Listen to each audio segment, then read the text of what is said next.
अस्मी, मेरी आंखों में आंखें डालो। चुप क्यों हो बेटा? बोलो कुछ, डरो मत। डर तो लगेगा ना मैडम, आप यूं। मैं जो कर रही हूँ तुम्हारी भलाई के लिए ही कर रही हूँ। पर मैडम, मैंने कुछ नहीं किया मैडम, मैंने कुछ नहीं किया। सारी गलती उसकी है। उसकी मतलब किसकी? सारी गलती भगवान की है मैडम, भगवान की वजह से ये सब हुआ है।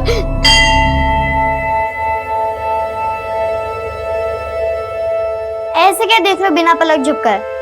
आपसे नहीं मांगूंगी तो किससे मांगूंगी? जवाब तो कभी दोगे नहीं, लेकिन जो मांगा है वो तो देना पड़ेगा ना। धमकी नहीं दे रही हूँ, प्रार्थना कर रही हूँ, सुननी तो पड़ेगी। 40 आके 25 दिन पूरे हो गए, बस 15 बाकी है। अब आपको मेरी दादी को भी ठीक करना है और हमें अमीर भी बनाना है।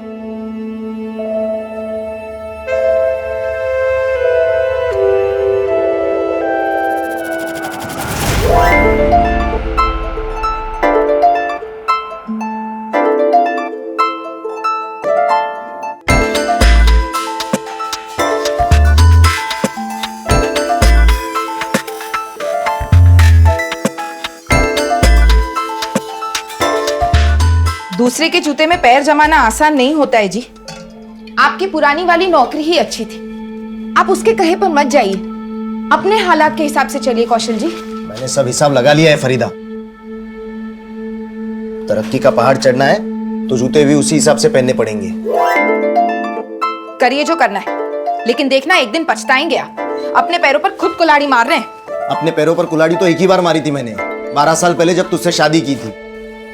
अब वो मार झेल की इतनी अकल तो आई है कि कभी किसी से मात नहीं खाऊंगा मैं। तो मैं भी आपको उसी तजुर्बे से समझा रही हूँ। अपना तजुर्बा घर संभालने में इस्तेमाल कर, मेरे काम धंधे में नहीं। देख मैं तुझे ना समझा।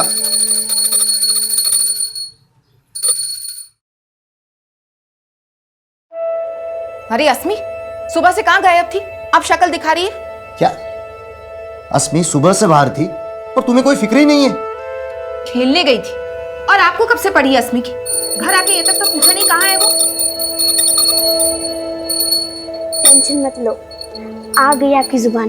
बोलो क्या चाहिए? कुछ नहीं चाहिए? अच्छा हाँ दादी, हमारा मिशन जल्दी पूरा होने वाला है। 25 हो गए, बस 15 बाकी है। वो भी गए तो सबका भला। क्या खुसर फुसर चल रही है? कुछ नहीं अम्मा।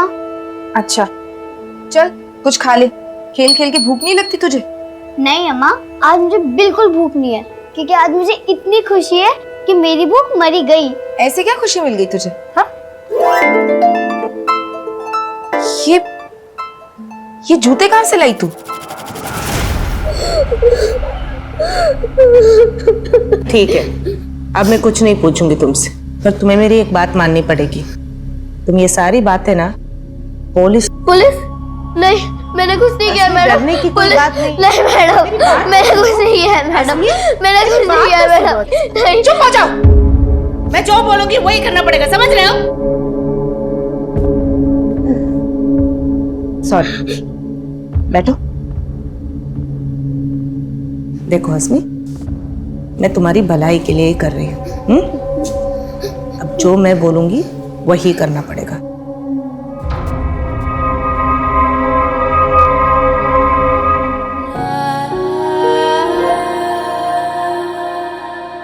नमस्कार, आदाब। क्राइम पेट्रोल सतर्क के ब्लैक हेडलाइंस अध्याय के आज के एपिसोड में आप सबका स्वागत है। कहते हैं कि बच्चों का मन गीली मिट्टी के समान होता है।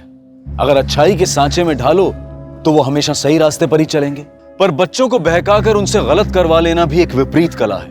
और जब बच्चे गलत को सही मानना सीख जाते हैं तो उन्हें अच्छाई का रास्ता दिखाना दुनिया का सबसे मुश्किल काम होता है। ये साल 2019 का एक ऐसा केस है जो आज भी इस मुश्किल दहलीज पर है। आप सोच रहे होंगे कि उस कमरे में एक बच्ची और उस महिला के बीच में ऐसा क्या चल रहा होगा जो हमें और हमारे बच्चों को ऐसी परिस्थितियों से बचने के लिए सतर्क कर सकता है। दरअसल वहां 11 वर्षीय अस्मी का काउंसलिंग सेशन चल रहा था और उस काउंसलिंग के बाद जो सामने आया उसने सिर्फ स्कूल अथॉरिटीज को ही नहीं बल्कि पूरे देश को अचंभे में डाल दिया था। देखो, हमारे बीच में जो भी बातें हुई वो अभी किसी से मत डिस्कस करना। मैं अभी आती हूँ।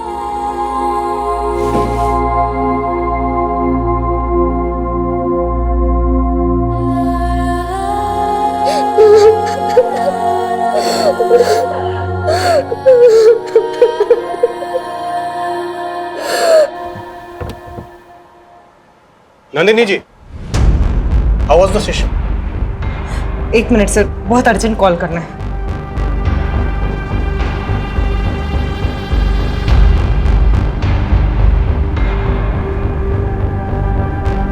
मैं एलएनसी पब्लिक स्कूल में रेगुलर सेशंस करती हूँ। आज एक बच्ची का काउंसलिंग कर रही थी अस्मी। जब काउंसलिंग कर रही थी, जो सच्चाई पता चला उससे मैं दंग रह गई।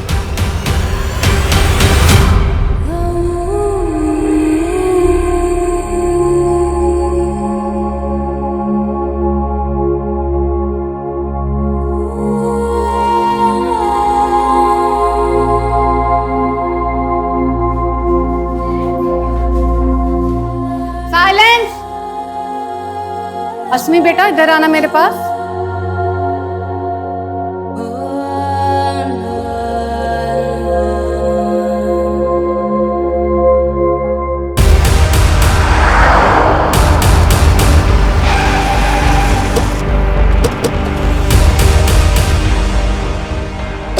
हेलो सर, मैं नंदिनी सुरवाना। मैंने ही आपको फ़ोन किया था।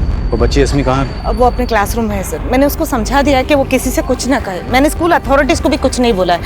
एक्चुअली मुझे लगता है अथॉरिटीज़ में ही कोई कल्प्रिट हो सकता है। पूर्ण अथॉरिटीज में? जी, कोई एक नहीं है सर। अस्मी बोल रही थी उसके ऊपर 25 से भी ज़्यादा लोगों ने शोषण किए। What? छोटी बच्ची पर 25 से ज्यादा लोगों ने शोषण किया? जी। जैसे आपकी चॉइस है, ठीक वैसा ही फ्लैट है हमारे पास, और वो भी एकदम प्राइम लोकेशन पे। सॉरी सेठ। आप लोग एक बार जाकर के वो फ्लैट देख लीजिए, है ना? कौशल जी। इनको वो कुतुब नगर वाला फ्लैट दिखा दो। जी सेठ। अगर आप लोगों को पसंद आ जाता है तो आगे की बात। सॉरी सेठ, घर से बार बार फोन आ रहा है। हेलो, तुझे कितनी बार बताया मुझे परेशान मत किया कर काम के वक्त। अरे सुनिए तो, अस्मी के स्कूल से फोन आया था आपको और मुझे तुरंत वहां बुलाया है। तुरंत बुलाया है? कहीं अस्मी ने फिर से कोई शरारत कर दी क्या?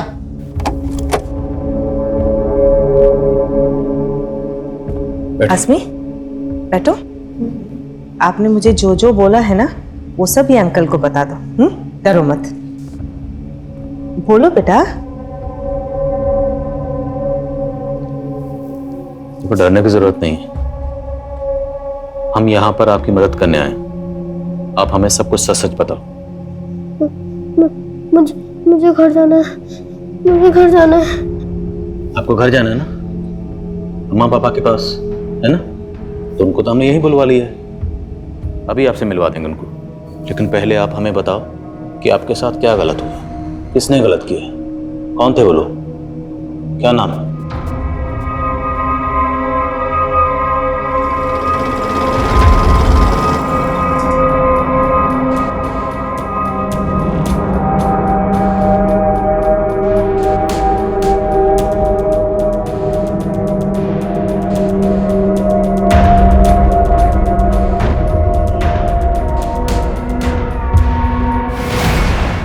अस्मी अपने बयान से मुकर चुकी थी, लेकिन काउंसलर नंदिनी पूरे यकीन के साथ कह रही थी कि अस्मी का शोषण हुआ था।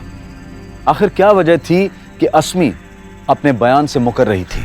अगर नंदिनी की बातों में सच्चाई थी तो यह केस वाकई में बहुत गंभीर था। ऐसे में पुलिस ने इस मामले में बहुत ही संवेदनशीलता के साथ तहकीकात करने का फैसला किया।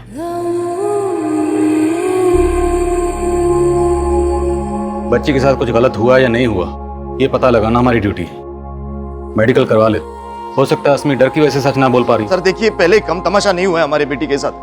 आप सोचिए सर, लोग तरह तरह की बातें करेंगे सर। और जरा सोचिए अस्मी पर क्या गुजरेगी इन सब बातों से। ठीक है कौशल, आप अस्मी को घर ले जा सकते हैं। जी सर।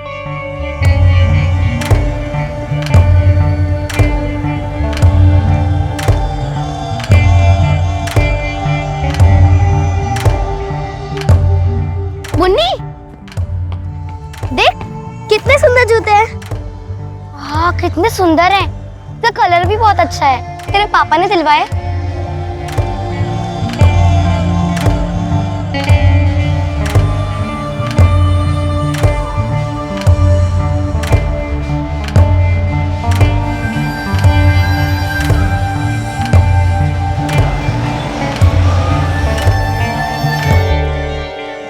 क्या सोच रहे हैं सर? क्या इसमें सच बोल रही है? झूठ। और काउंसलर नंदिनी झूठ क्यों बोलेगी? सर लेकिन सोचने वाली बात यह है कि नंदिनी को एक अनजान आदमी कॉल करता है और अस्मी का नाम लिए बिना वो इस स्कूल के किसी स्टूडेंट के लगातार शोषित होने की बात करता है। हेलो। आप नंदिनी स्वर्णा मैडम बोल रही है ना? हाँ जी, आप कौन? देखिए, अपना नाम तो मैं आपको नहीं बता सकता। नाम नहीं बता सकता? तो मुझे फोन क्यों किया? क्योंकि आप LNC पब्लिक स्कूल के बच्चों को ग्रुप काउंसलिंग देने जाती है ना। उस ग्रुप में एक बच्ची ऐसी भी है जिसका काफी लंबे टाइम से शोषण हो रहा है। क्या?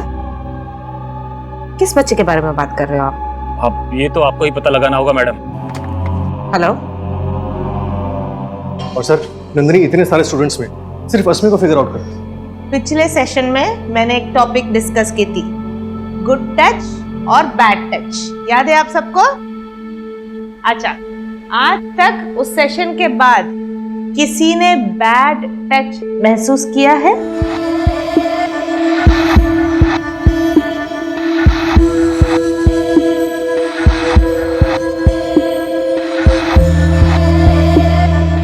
कहाँ दर्द हो रहा है बेटा? दर्द? नहीं मैडम, मुझे कहीं दर्द नहीं हो रहा। तो हो सकता है नंदिनी को कोई गलतफहमी हुई हो। तुम कहना चाहते हो कि किसी कॉलर ने नंदिनी को फोन करके ये बताया कि आपके स्कूल की किसी बच्ची का शोषण हो रहा है और नंदिनी को ये गलतफहमी हो गई कि वो बच्ची अस्मी है, जबकि हो सकता है कि वो बच्ची इसी स्कूल की कोई दूसरी बच्ची हो सकता है सर। पॉसिबल नहीं है मनीष, क्योंकि नंदिनी ने न सिर्फ ये कहा कि अस्मी ने उसको शोषण के बारे में बताया, बल्कि वो दावे के साथ ये भी कह रही है कि अस्मी ने उसको यहाँ तक बताया कि शोषण करने वाले 25 से ज़्यादा लोग थे। हमें सबसे पहले उन लोगों को ढूंढना होगा जो उस मासूम बच्ची का शोषण कर रहे थे, और उन्हें ढूंढने का जरिया है वो कॉलर जिसने नंदिनी को कॉल किया था। सर अगर आपका यही मानना है तो फिर हमें अस्मी का मेडिकल जल्दी करवा लेना चाहिए। हाँ, लेकिन अस्मी के बयान और उसके माँ बाप की मर्जी के बिना मेडिकल की परमिशन लेना आसान नहीं होगा। हमें पहले अस्मी के माँ बाप को कन्विंस करना होगा। सर अस्मी के आस पड़ोस और उसके दोस्तों में बात करके देखें, शायद कोई हिंट मिले। पता कर मनीष, अभी तक इस बात के बारे में स्कूल के प्रिंसिपल, नंदिनी और अस्मी के माँ बाप के अलावा किसी को नहीं पता। बच्ची का मामला है तो जो भी करो थोड़ा एहतियात के साथ। Right sir.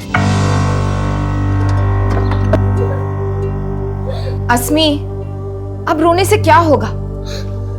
ऐसे तो ये सब हुआ नहीं होगा। तूने उस मैडम को क्या बोला जो उसने इतना बड़ा हंगामा खड़ा कर दिया? अम्मा, वो मैडम बहुत चालाक है, मुझे भूल बोल कर परेशान कर दिया। अरे पर तूने उस मैडम को बोला क्या? बोल। पापा, मैंने उस मैडम को कुछ नहीं बोला। हाँ। वो झूठ बोल रही थी। अम्मा मालूम है तुमको भी सब कुछ जानना है, लेकिन अभी तुम्हारी घंटी का जवाब देने की हालत में नहीं है हम। हाँ बेटा तुम अरे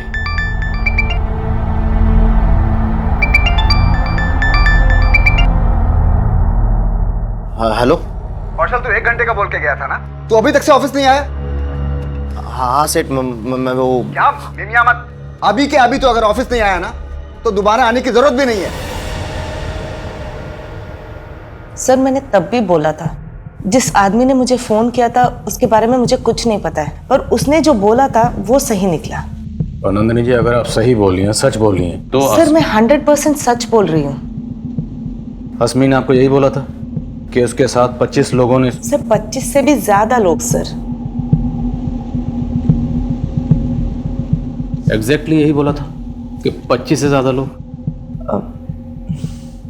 नहीं, वो उसने कुछ ऐसा बोला था कि उसके साथ कई लोगों ने गलत कर चुके हैं। उसने बोला कई लोग गलत चुके? जी।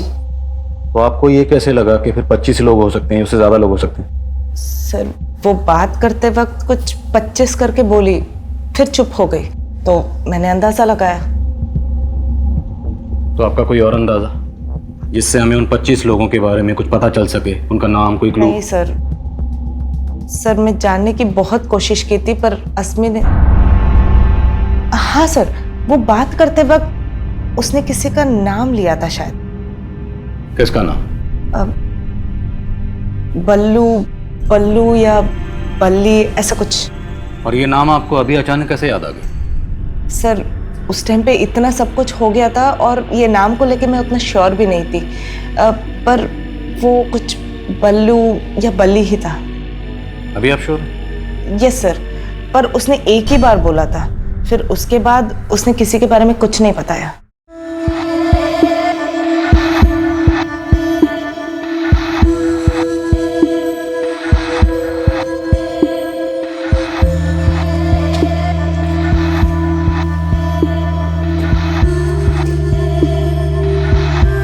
अरे मुन्नी, बल्लू या बल्ली? जी, इस नाम के किसी शख्स को जानते हैं? शायद आपकी कोई जान पहचान का? नहीं साहब, ऐसे किसी आदमी को मैं नहीं जानता। देखिए, आप भले ना जानते हो, लेकिन काउंसलर नंदिनी ये दावे के साथ कह रही है कि अस्मी ने उसे बताया कि उसके साथ दुष्कर्म करने वालों में से किसी एक का नाम बल्ली या बल्लू था। हाँ, पर अस्मी के साथ ऐसा कुछ अगर अस्मी के साथ ऐसा कुछ नहीं हुआ तो वो कौन था जिसने काउंसलर नंदिनी को फ़ोन किया? साहब मुझे ना कुछ समझ नहीं आ रहा है। देखिए, आप ठंडे दिमाग से सोचिए, याद करिए, शायद किसी से आपका कोई झगड़ा हुआ हो, कोई ऐसा शख्स जो आपको और आपके परिवार की बदनामी करवाना चाहता हो। बदनामी करने की सोची होगी उसने, पता नहीं उसे ऐसा क्या मिला है जो हमें इतनी सफाई देनी पड़ रही है। आपको किसी को सफाई देने की जरूरत नहीं पड़ी। देखिए, हम आपको या आपकी बच्ची को परेशान नहीं करना चाहते, हम सिर्फ ये जानना चाहते हैं कि अस्मी के साथ कुछ गलत हुआ है या नहीं हुआ, और अगर गलत हुआ है तो उसे जानने का जरिया है मेडिकल। एक बार साहब परेशान मत होइए, हम समझते हैं मामला सेंसिटिव है, बात लीक नहीं होगी। Excuse me. Hello sir, Nandini को जिस पीछे से कॉल किया गया था वहाँ पे कोई सीसीटीवी कैमरा नहीं है। आसपास पूछताछ करने पे भी पता नहीं चल रहा है कि वो आदमी कौन हो सकता है जिसने नंदिनी को कॉल किया था। और अस्मी के फादर को भी इस बारे में कोई अंदाजा नहीं है, लेकिन ये कॉलर जो भी होगा ये अस्मी का शुभचिंतक होगा जो अस्मी के बारे में सब कुछ जानता होगा। तो अगर शुभचिंतक ही था तो फिर नंदिनी को उसने अपना नाम क्यों नहीं बताया? यहाँ तक कि उसने अस्मी का भी नाम नहीं लिया। नंदिनी किसी बल्लू या बल्ली का नाम ले रही है। अगर नंदिनी की बात सही है तो जिन लोगों ने अस्मी के साथ दुष्कर्म किया उनमें से किसी एक शख्स का नाम बल्लू या बल्ली हो सकता है। अस्मी के स्कूल, घर, सारे एरिया में पता करो, जो बल्लू और बल्ली नाम के शख्स हैं सबकी डिटेल्स निकलो। बोल। अरे तुझे कहा ना, मुझे बच्ची नहीं चाहिए। जवानी तो बीवी ने बिगाड़ दी, अब बुढ़ापा नहीं बिगाड़ना है मुझे। अरे बुढ़ापे में लाठी की जरूरत होती है, और जब लाठी मिल जाएगी ना तो मुझे फोन करना, समझा?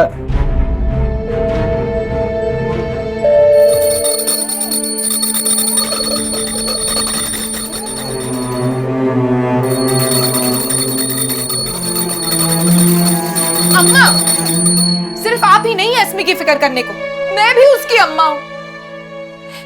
ये देखिए, सॉरी लिख कर गई है। अब क्या मतलब निकालूं मैं इसका? सॉरी अम्मा, ये अस्मी के ही लिखे हुए शब्द थे, पर वो उन्हें जुबान क्यों नहीं दे पाई? आखिर क्या चल रहा होगा उस मासूम के जहन में? और सॉरी तो पछतावे का प्रतीक होता है, तो फिर अस्मी को किस बात का पछतावा था? नंदिनी के मुताबिक अस्मी के साथ दुष्कर्म किया जा रहा था, और अगर यह सच था तो क्या एक पीड़िता खुद को कोस रही थी? और अगर नहीं तो फिर उस सॉरी अम्मा के पीछे उस बच्ची के भाव क्या थे? इस केस को डील करना पुलिस के लिए बिल्कुल आसान नहीं था, और फिलहाल वो नंदिनी द्वारा बताए उस आदमी को ढूंढ रहे थे जिसका नाम बल्लू या शायद बल्ली था।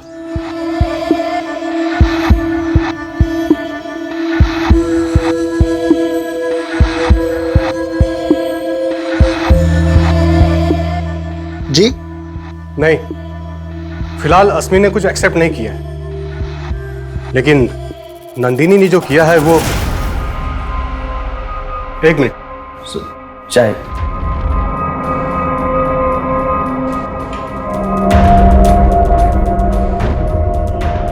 पुलिस अस्मी के स्कूल, घर, मोहल्ले, हर जगह बल्लू और बल्ली नाम के आदमी का अस्मी से कनेक्शन ढूंढ रही थी, लेकिन इस केस को सही डायरेक्शन देने के लिए पहले यह जरूरी था कि अस्मी का मेडिकल टेस्ट करवाया जाए, जिसके लिए पुलिस लगातार अस्मी के पेरेंट्स पर दबाव डाल रही थी।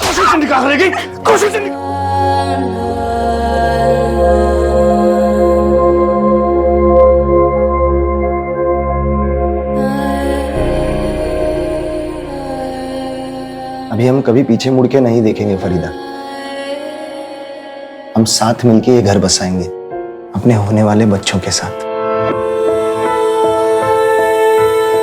क्या सोच रही हो? वही सोच रही हूँ जो पिछले 12 सालों से मेरा कलेजा काट रहा है। क्यों देखे थे हमने वो सपने? वो सपने नहीं होते तो हस्बी। देखो, जो बीत गया उसे याद करके हम आज नहीं बदल सकते। हर अंजाम के बाद एक नई शुरुआत करनी पड़ती है। हिम्मत से काम लो। पुलिस हमारे और अस्मी के साथ है। अस्मी का मेडिकल करवा लेते हैं। कहते हैं कि पुराने जख्म भले ही भर जाएं, लेकिन उसके निशान नहीं मिटते। और अस्मी के केस में भी उसके माता पिता फरीदा और कौशल के पुराने जख्मों के निशान पुलिस के सामने आने वाले थे। सर, फिलहाल ऐसा कोई बल्लू या बल्ली नहीं मिला है जिसका अस्मी के साथ कोई कनेक्शन हो, लेकिन कौशल के पड़ोसियों से खबरी ने एक इन्फॉर्मेशन निकाली है। फिर उसी स्त्री वाले ने बताया कि एक आदमी अस्मी, फरीदा और कौशल के बारे में पूछ रहा था। भाई साहब, ये लड़की वही है ना जिसके माँ बाप अलग अलग धर्म से हैं? वो आदमी कौन हो सकता है, फिलहाल इसका कोई लीड नहीं मिला। हो सकता है कि वो नंदिनी को कॉल करने वाला कॉलर हो या फिर अस्मी के साथ दुष्कर्म करने वाला। पर ये जो भी था, वो फरीदा और कौशल के अलग अलग मजहब होने के बारे में क्यों पूछ रहा था? इस बारे में फरीदा और कौशल से बात की? नहीं सर, फिलहाल उनसे कोई बात नहीं की। लेकिन सर, उस स्त्री वाले ने एक और बात बताई है। ये फरीदा कौशल की दूसरी बीवी है। दूसरी बीवी? हाँ सर, 12 साल पहले अपनी पहली बीवी से अलग होने के बाद कौशल ने फरीदा से दूसरी शादी की थी। हम उसकी पहली बीवी का पता लगा रहे हैं सर। और मनीष, इन सब बातों का अस्मी के साथ हुए दुष्कर्म से क्या ताल्लुक हो सकता है? सर, हो सकता है। सर, अस्मी के फादर का फोन आया था। वो अस्मी का मेडिकल करवाने के लिए तैयार है। सर, अस्मी सेक्सुअली एक्टिव है, वो भी काफी लंबे टाइम से। बच्ची का इतने अरसे से शोषण हो रहा है और वो लगातार झूठ बोल रही है। आखिर अस्मी की चुप्पी की वजह क्या है? आपको कुछ तो अंदाजा होगा, किसी पर तो शक होगा आपको। साहब, कुछ समझ में नहीं आ रहा। कौन होगा जिसने हमारे बच्चे के साथ ये सब? आपके घर के बाहर जो गणेश है स्त्री वाला, कुछ दिन पहले वहां एक आदमी आपकी बेटी अस्मी के बारे में पूछ रहा था।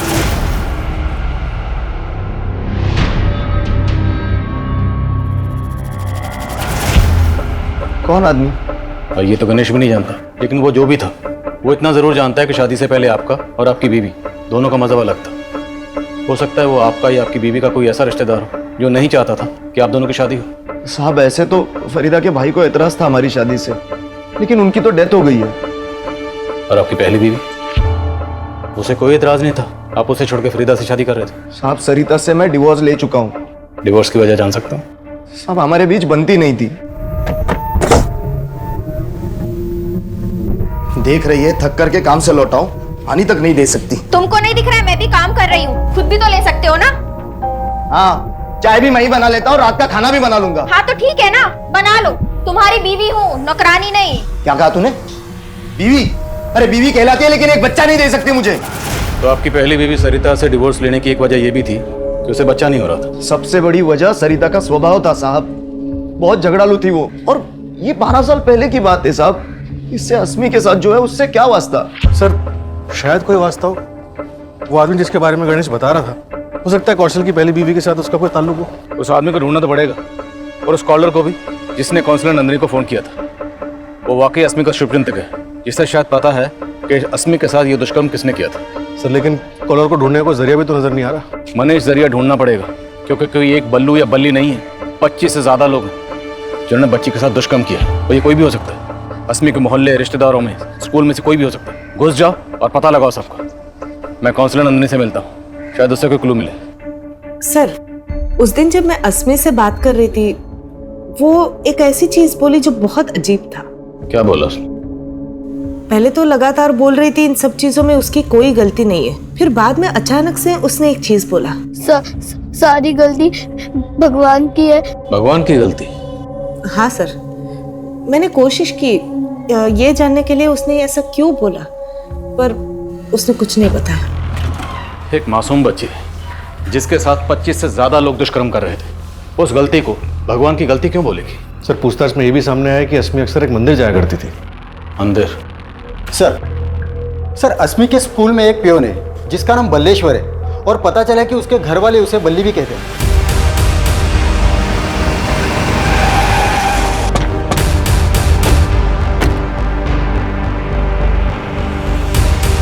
हाँ सर, घर पे मुझे बल्ली कह के बुलाते हैं, लेकिन जो आप सोच रहे हो गलत सोच रहे हैं सर। सही क्या तू बोल? तेरे डर की वजह से अस्मी चुप है ना?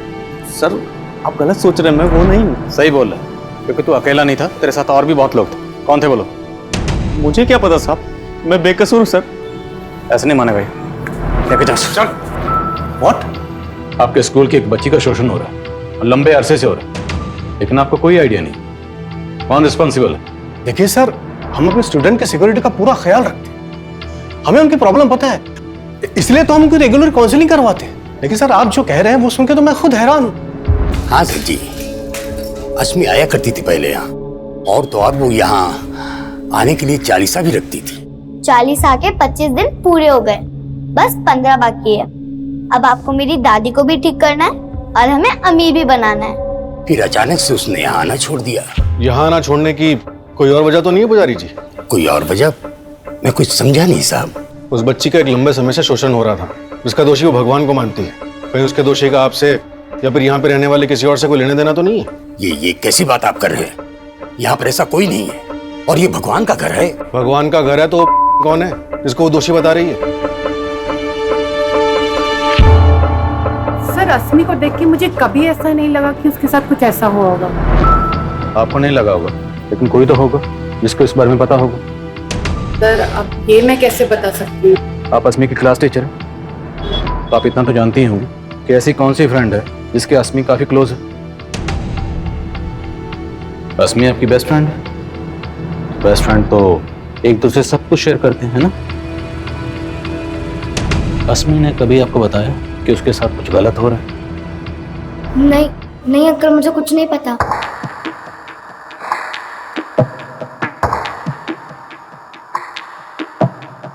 मुझे शक है ये मुन्नी जरूर कुछ छुपा रही है। पता करो मेरा शक कितना सही है। Okay sir. देखते ही देखते खबर चारों तरफ फैल गई।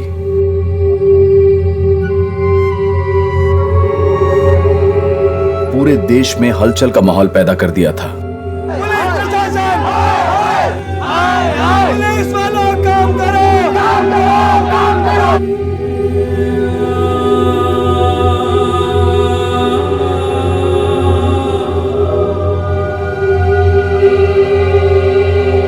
लेकिन सवाल यह था कि इतना सब सहने के बावजूद अस्मी चुप क्यों थी? और वो कॉलर कौन था जिसको पुलिस अस्मी का शुभचिंतक मान रही थी?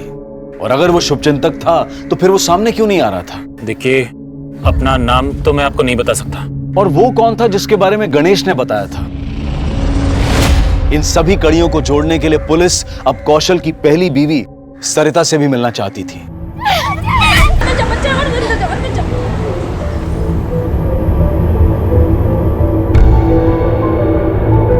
पिछले 12 साल से मैंने कौशल की शक्ल तक नहीं देखी और उसकी बीवी और बेटी से मेरा कोई लेना देना नहीं है। बच्चे ना होने की वजह से भी कौशल ने आपसे डिवोर्स लिया था। कहीं इसी जलन में आपने कौशल का बदला उसकी बेटी से तो नहीं लिया? इतनी गई गुजरी नहीं हूँ मैं। कौशल के मुझे छोड़ने की वजह फरीदा थी। एक तरफ वो मेरे साथ रह रहा था और दूसरी तरफ उस फरीदा से इश्क लड़ा रहा था।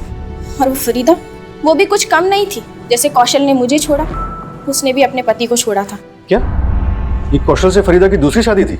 जी अब क्या पता, बदला फरीदा के पहले पति ने लिया हो और शक आप मुझ पर कर रहे हैं। ये फरीदा का पहला पति कौन था? हाँ साहब, कौशल जी की तरह मैं भी अपने पहले रिश्ते से तंग आ गई थी। जुबेर मेरे साथ बहुत मारपीट करता था। बड़ी मुश्किल से मैंने जुबेर को छोड़ा। तो छोड़ने के बाद आप लोगों को कभी ऐसा नहीं लगा कि जुबेर इसका बदला ले सकता है? साहब 12 साल पुरानी बातें हैं। पर जुबेर आया था। हमने आपके घर के सामने जो स्त्री वाला गणेश, उससे पूछा, उसने कंफर्म किया। हमने उसे जुबेर की फोटो दिखाई, उसने बताया कि यही वो शख्स है जो उससे पूछताछ कर रहा था। अब इतने सालों बाद जुबेर यहाँ क्यों आया होगा? और वो आपकी बेटी अस्मी, उसके बारे में क्यों पूछ रहा था? साहब मुझे नहीं मालूम गणेश ने उसको कब देखा, लेकिन मैंने आखिरी बार जुबेर को करीब साल भर पहले देखा था, जब मैं अस्मी के साथ मार्केट से लौट रही थी। लेकिन मैं उसे नजरअंदाज करके चली गई। उसके बाद मैंने जुबैर को कभी नहीं देखा।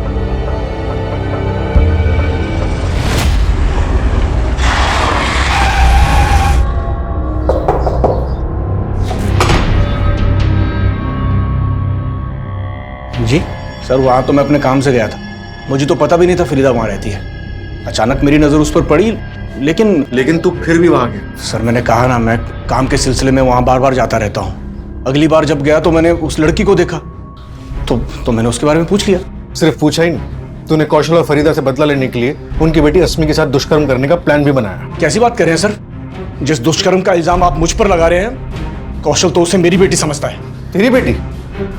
हाँ सर, अगर उसमें बच्चा पैदा करने की हिम्मत होती ना तो पहली बीवी से कर लेता। सर आप बेकार का इल्जाम मुझ पर लगा रहे हैं सर। मैं तो आज भी अनाथ का बाप बनके बच्चा गोद लेने की कोशिश कर रहा हूँ। साहब, कौशल जी ने कभी ऐसा शक नहीं किया मुझ पर।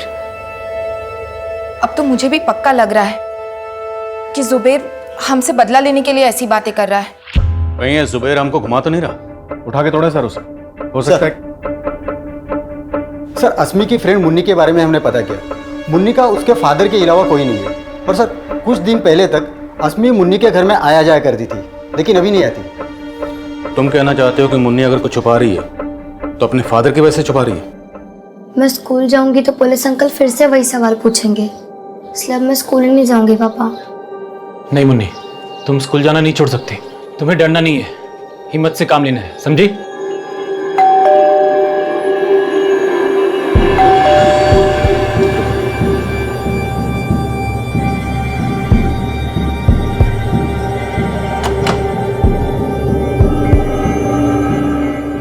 सर, मुन्नी ऐसा कुछ भी नहीं जानती जैसा कि आप सोच रहे हैं। आप बेकार में बच्ची को परेशान करेंगे सर, प्लीज सर। हम बच्ची को परेशान नहीं करेंगे, तुमसे पूछेंगे मुन्नी क्या जानती है। क्या मतलब सर? बच्ची के दुष्कर्म का केस, और वो बच्ची यहाँ अक्सर आती जाती थी, तो तुम पर भी शक करेंगे ना? क्या बोल रहे सर आप? कैसी बात कर रहे सर? मैंने खुद वो काउंसलर मैडम को अस्मी के बारे में बताया। तो काउंसलर को फोन तुमने किया था? आप नंदिनी स्वर्णा मैडम बोल रही है ना? हाँ जी, आप कौन? देखिए, अपना नाम तो मैं आपको नहीं बता सकता। तो मुझे फोन क्यों किया? क्योंकि आप एलएनसी पब्लिक स्कूल के बच्चों को ग्रुप काउंसलिंग देने जाती है ना। उस ग्रुप में एक बच्ची ऐसी भी है जिसका काफी लंबे टाइम से शोषण हो रहा है।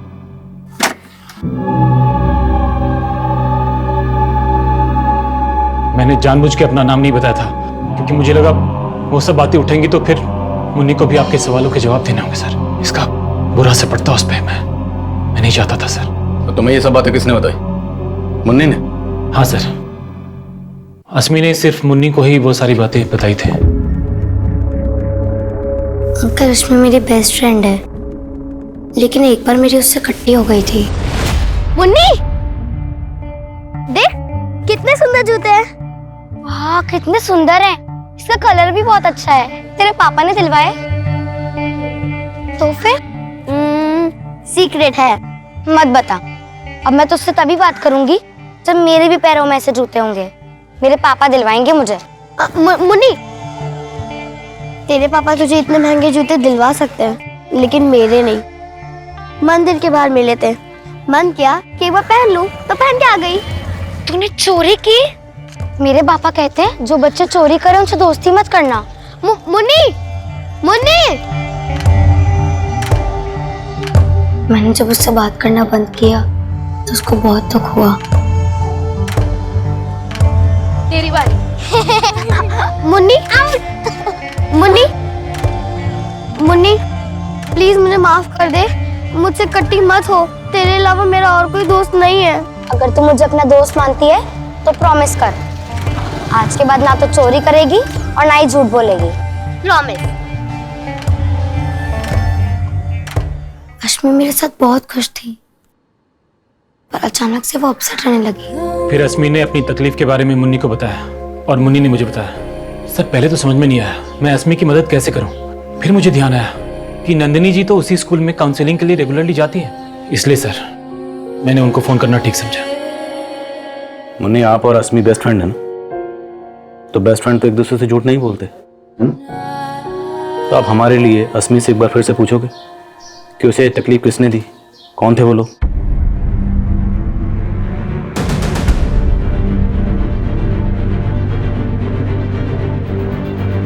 अस्मी ने इतनी सी उम्र में क्या कुछ नहीं झेला, ये सोचकर किसी की भी रूह कांप जाए। लेकिन पुलिस के लिए अब भी यह पहेली थी कि अस्मी के गुनहगार आखिर कौन थे।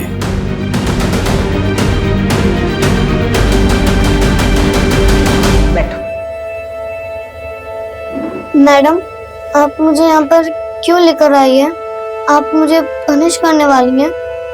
नहीं अस्मी, मैं आपको पनिश नहीं कर रही हूँ। मुझे आपसे कुछ बात करनी है। आपके बाद बाकी बच्चों से भी बात करूंगी, पर आपसे पहले, क्योंकि आप स्पेशल हो। मैं स्पेशल हूँ? इसीलिए तो बुलाया है। अच्छा, अभी एक गेम खेलेंगे। रेडी? ठीक है, मैं जो भी क्वेश्चन पूछती हूँ उसका फटाफट जवाब देना है। दोगे? आपका फेवरेट क्या है, चॉकलेट या आइसक्रीम? चॉकलेट। डैडी या मम्मी? अम्मा। Favourite person? दादी। वेरी गुड, ये गेम में तो आप जीत गए। अभी हम दूसरा गेम खेलते हैं। मैं जो बोलती हूँ वो करना पड़ेगा, करोगे? अच्छा, अभी आप हाथ लेके जाके कान खींचो। हाँ। कान खींचते हो तो अस्मी को कहाँ दर्द होता है? कान में। नाक खींचते हो तो कहाँ दर्द होता है?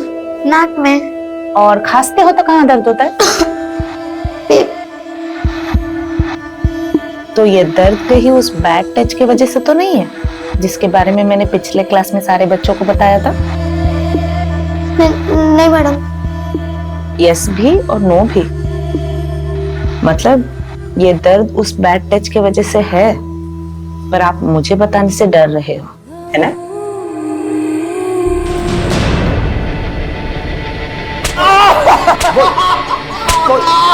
साहब, बल्लू एक ही है साहब, और वो रोज आता था।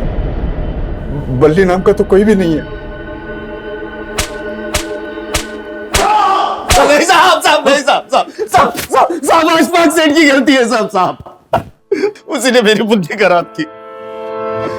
अच्छा खासा कंडक्टर का काम करता था, बोला स्टेट एजेंट बन के दुगना कमाऊंगा, और फिर मुझे पाई पाई के लिए मोहताज कर दिया उसने। सेठ 4 महीने हो गए, एक पैसे की आमदनी नहीं है, कुछ भी नहीं रहा मेरे पास। कौशल की पूरी कमाई कमीशन पे थी साहब, एक भी सौदा नहीं करवा पाता था। हालत इतनी खराब थी साहब कि घर पे खाने के लिए नहीं होता था। ये लो, खा लो, और अपने अशफाक सेठ को भी बुला लो दावत पर। पैसा तो चाहिए ना साहब, लेकिन पैसा देने के बजाय वो अपना उधार वसूलने के लिए मेरे घर पे आके हंगामा करता था। पहले कौशल की नौकरी छुड़वा दी, फिर उससे मजदूरी कराकर उस पर उधार चढ़ा दिया, और अब वही वसूलने आ गए हो। एक पैसा नहीं देगा कौशल तुम्हें। निकल जाओ यहाँ से। निकल जाऊंगा और तुमसे पैसा भी नहीं मांगूंगा, लेकिन उसके बदले में तुम्हें भी मुझे कुछ देना होगा। साहब, जब मैंने कौशल को अशफाक की नियत के बारे में बताया तो वो ऐसे निकले थे जैसे उसे मार ही डालेंगे। तू सेठ होगा इस दुकान का, लेकिन मेरी बीवी से ऐसे बोलेगा तो तेरा थोबड़ा बिगाड़ दूंगा मैं। अरे तू अपनी किस्मत बिगाड़ रहा है। तेरे को मैं सिर्फ ऊपर से पैसा ही नहीं दूंगा, तेरा सारा कर्जा माफ कर दूंगा। कौशल गए थे मेरी आबरू का बदला लेने, लेकिन खुद बिक गए। आप ऐसा बोलेंगे मैं कभी सपने में भी नहीं सोच सकती थी। सपने मैंने भी बड़े बड़े देखे थे फरीदा, पर अब खाने के लाले पड़े, और ऊपर से माँ की दवाई का खर्चा। अरे तो हाथ पैर सलामत है ना आपके, कोई और काम क्यों नहीं ढूंढ लेते आप? अरे कोई और काम कैसे ढूंढूं मैं? उन्होंने खुद से हार मान ली थी और मैं उनसे हार गई। मुझे मजबूर कर दिया था साहब।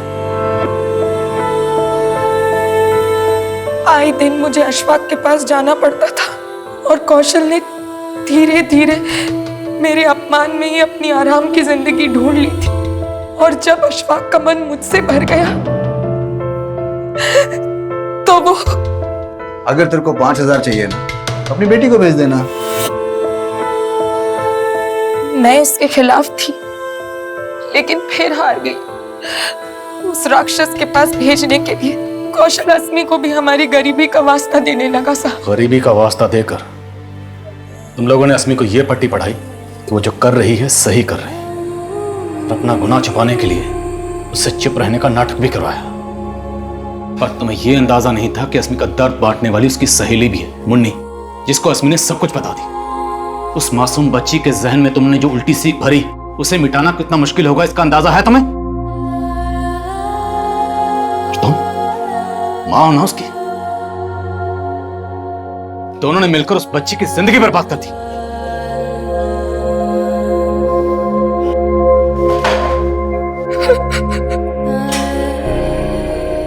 ऐसे दुष्कर्मों से जुड़े केसेस को लेकर हम सालों से अफसोस जता रहे हैं, कभी कैंडल मार्च निकालकर तो कभी धरना देकर। हम ऐसे घिनौने आरोपियों को सख्त से सख्त सजा दिलवाने की मांग करते हैं और अदालत भी ऐसे आरोपियों के प्रति कड़ा रुख अपनाती है, लेकिन फिर भी ऐसे अपराध रुकने का नाम नहीं ले रहे हैं। लेकिन इस केस का सबसे हैरान कर देने वाला पहलू यह है कि जिस गुनाह के लिए अस्मी के माता पिता को सजा मिलने वाली है, उस गुनाह को अस्मी उनका गुनाह नहीं बल्कि अपनी जिम्मेदारी समझ रही है।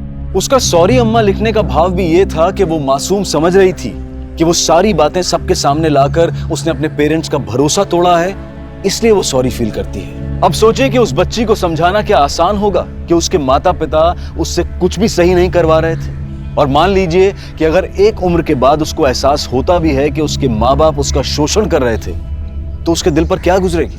बचपन में जब कुछ एक गलत शुरुआत से शुरू होता है तो उसे फिर से सही और नई शुरुआत दे पाना हमेशा मुश्किल होता है। जिंदगी और मौत के बीच बस एक सांस की दूरी होती है, या ये कहें कि एक गोली की दूरी। अभी सांस है, अभी नहीं। यही हुआ था दिल्ली से सटे नोएडा में इसी साल कुछ ही महीनों पहले। दिन दहाड़े खुली सड़क पर कुछ लोगों की निर्ममता से हत्या की गई। पूरा शहर सन रह गया, मानो उस खून से सने चिथड़े हर गली हर मोहल्ले में जा गिरे हों। नमस्कार, आदाब। क्राइम पेट्रोल सतर्क के ब्लैक हेडलाइंस के अध्याय के आज के एपिसोड में आप सबका स्वागत है। आज के एपिसोड में हम इंसानी रिश्ते, उनके सपने और लालच के चक्रव्यूह में फंसे उन लोगों की जिंदगी को देखेंगे जो एक खतरनाक अंजाम पर जा पहुंची थी।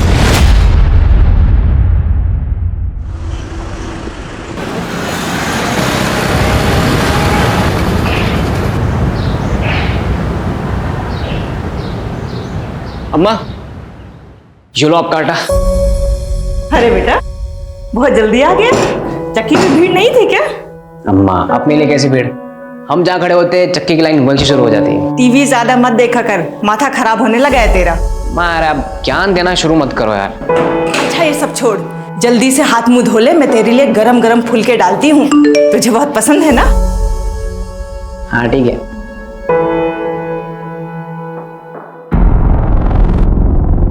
अम्मा, मैं पाता हूँ। अरे कहाँ जा रहा है? अरे मैं यूं गया, आप फुलके डालो ना। अरे बेटा खाना तो खा के जा। मैं आ रहा हूँ।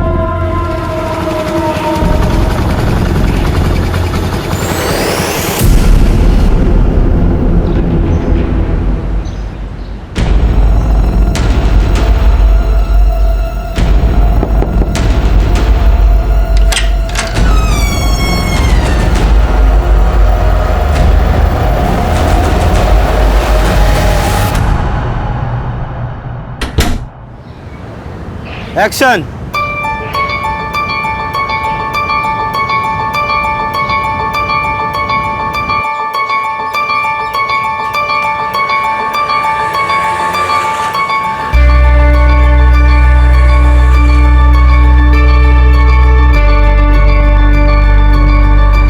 एक्सक्यूज मी, ये आपका वॉलेट वहां गिर गया था।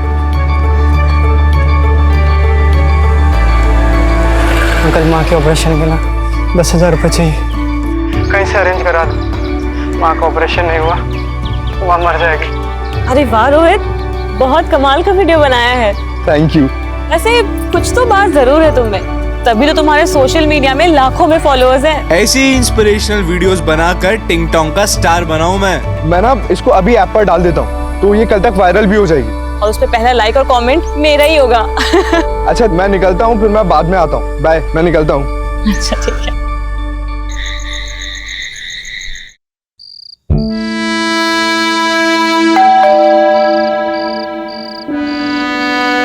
इस वक्त कौन हो सकता है?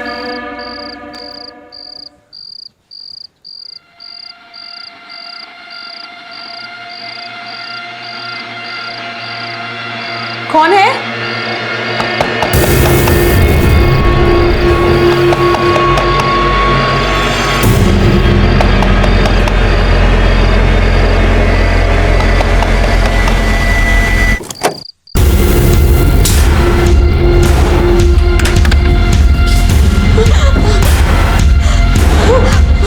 देखो, मेरे पास मत आना। कौन हो तुम?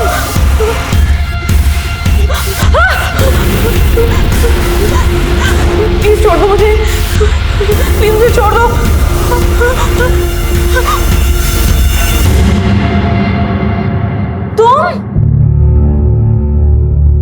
तुमने तो मेरी जान निकाल दी थी। जान तो मैं तुम्हारी अब निकालूंगा, पूरे 3 महीने की कसर जो पूरी करनी है। बेटा, अच्छा सुनो, गर्लफ्रेंड है मेरी, इस टेबल पे अच्छे सर्विस करना, ठीक है? धीरज, इतने पैसे कहाँ से है तेरे पास? छोड़ना यार, वैसे तू आज बड़ी हॉट लग रही है। एक किस तो बनता है। अब इतनी महंगी जगह पे लाए हो तो ना कैसे बोलूं?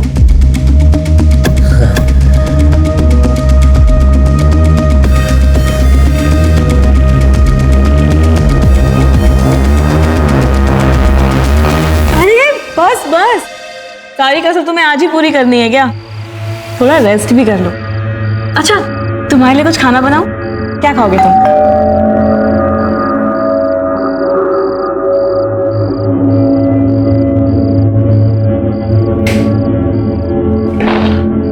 अरे भगत, तू? भैया, आपका फोन लग क्यों नहीं रहा है? मैडम आपसे बात करना चाहती है। अरे यार, बैटरी खत्म हो गई, ला दे। लो ना। हेलो, क्या बात है, जब से बीवी के पास गए हैं हमें भूलने लगे हैं। अरे तुम्हें भूल सकता हूँ क्या? तुम तो मेरी जान हो। अच्छा विवेक, अब जब नोएडा पहुंच ही गए हो तो अपने यूपी, दिल्ली, हरियाणा के सारे काम निपटा लो और फिर आ जाओ यहाँ अपनी जन्नत गोवा में पूरे 2 महीने के लिए। क्या कहते हो? तुम्हारा आदेश सर आंखों पे। Bye, good night, love you.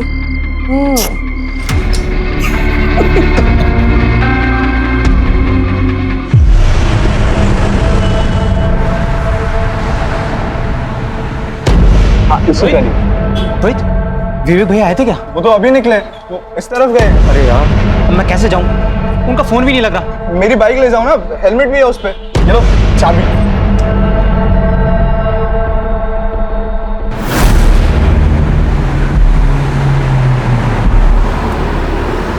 विवेक भैया,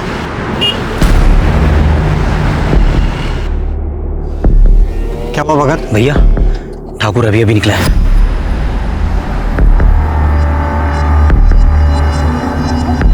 जैसा बोला था वैसा सब कुछ प्लान के मुताबिक होना चाहिए, समझ गए?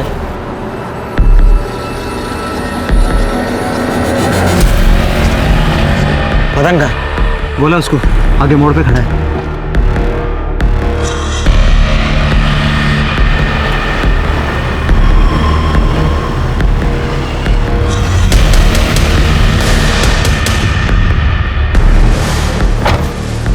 लोडेड है, पूरी भरी है भाई।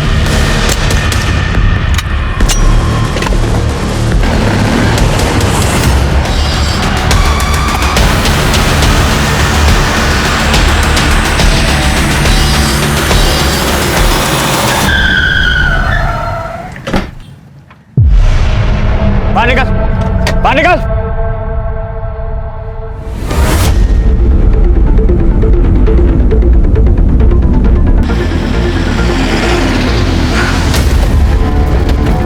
जैन सर, जैन। हटो हटो हटो, हटिए हटिए आप लोग। जैन सर, जैन। सर, सामने कुछ लोग एक दूसरे पर गोलियां चला रहे थे। हाँ। मैं यहाँ ड्यूटी पर था, उनको रोकने के लिए मुझे भी फायर करना पड़ा। ये चंदन ठाकुर है ना? ये तो पिछले हफ्ते इस जेल से रिहा हुआ है। देखो सर, ये तो विवेक जायसवाल है। विवेक जायसवाल यहाँ क्या कर रहे हैं? वो नोएडा में सिर्फ 5 साल से हम ढूंढ रहे हैं। खबरियों के हिसाब से तो ये बॉम्बे गोवा में छुपा हुआ था। सर, इस आदमी ने इस पूरे शूटआउट का वीडियो रिकॉर्ड किया सर। अच्छा, विवेक और उसके आदमी अपनी शक्ल हेलमेट और गमछे में छुपा रखी, लेकिन गाड़ी का नंबर नहीं छुपा पाए। एक काम करो, सारे पुलिस स्टेशन को अलर्ट करो और खबरियों को एक्टिवेट करो।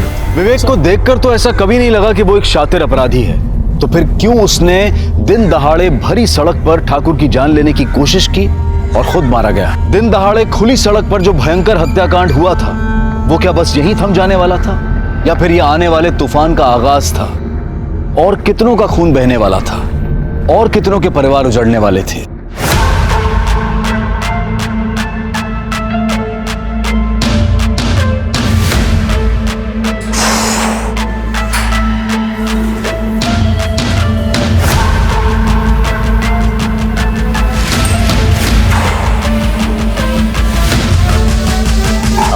Rohit,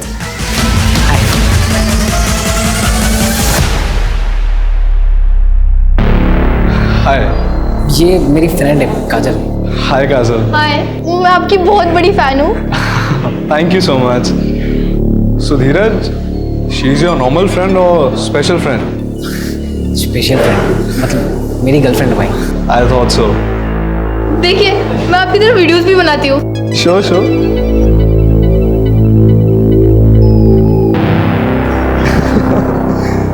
Good, good. The videos are really nice. You like them? Why don't we do one thing? हम एक वीडियो साथ में बनाएंगे. Really? Yeah. I mean, you got real talent, and we'll put net on fire. Yes. Just a second. Hey, hi.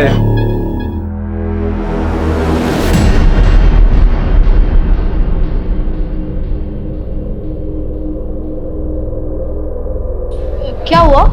सब ठीक है ना? No, I'm fine. अच्छा, I'll leave. I'll see you guys later. Bye bye.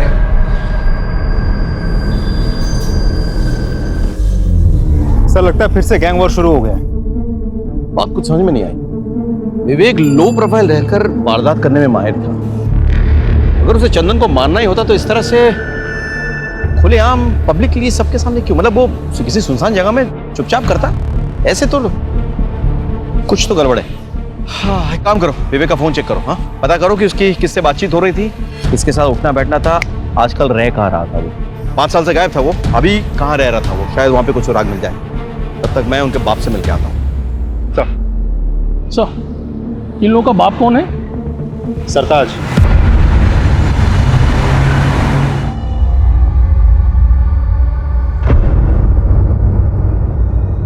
सरकार, आप?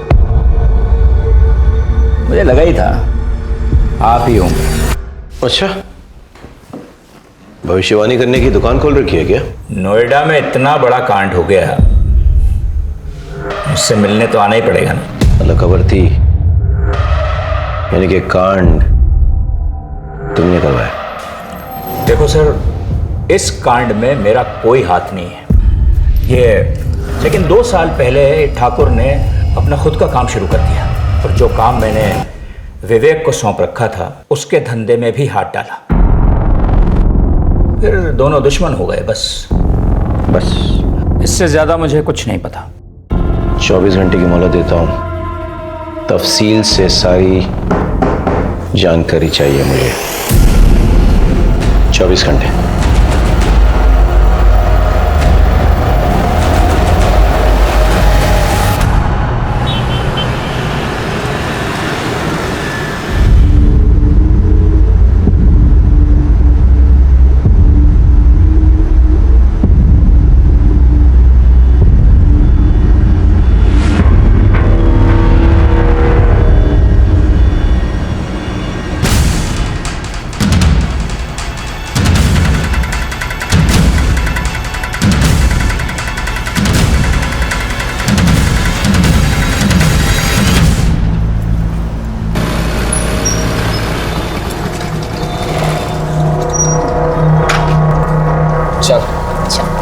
कल मिलते हैं, ठीक है? ये यहाँ क्या छुपा रहा है? कोई सरप्राइज है? ये कुछ नहीं। तू मेरे अलावा किसी और से डेट कर रहा है ना? उसी के लिए लेना है गिफ्ट? दिखा, तू पागल हो गई है क्या? तो दिक्कत क्या है? दिखा ना। काजल, मैंने कहा ना ऐसा कुछ नहीं है मेरे पास।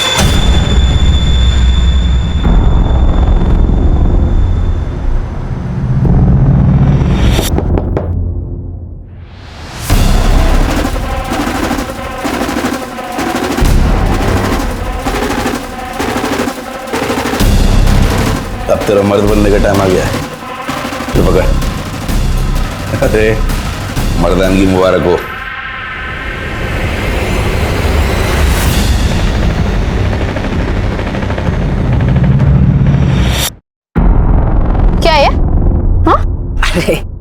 भी यार कुछ भी, अगले महीने क्या है, दिवाली है ना, तो दीदी अपने बच्चों के साथ घर आई हुई है।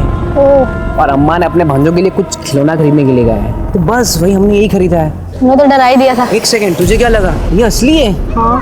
हम कोई गैंगस्टर बनने वाले हैं क्या? वो धीरे बोल, कोई सुन लेगा। हाँ तो हम किसी से डरते हैं क्या? नोएडा के होने वाले बादशाह हम क्या? बादशाह। हाँ। जवानी की दहलीज पर कदम रख रहे धीरज के हाथों में जानलेवा हथियार देकर क्या उसे भी गुमराह किया जा रहा था, या फिर धीरज खुद जानबूझकर गुनाह के दलदल में अपने पांव रखने जा रहा था? उसके मन में पिस्तौल की मदद से अपनी मर्दानगी साबित करने की ख्वाहिश क्यों और कहां से आई? और अभी अभी घटी घटना का 17 साल के धीरज से क्या वास्ता था?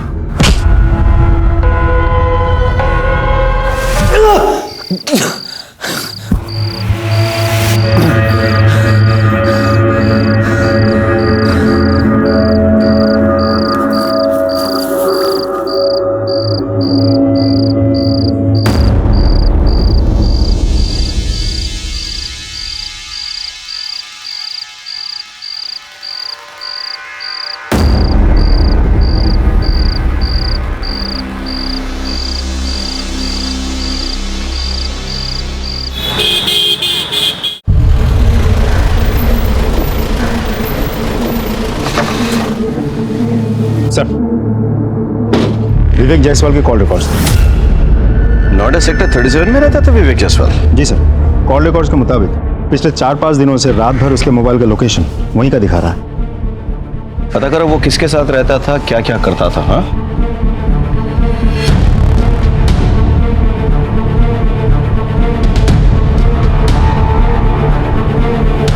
इस घर में जो आदमी रहता था उसके साथ कोई और भी रहता था?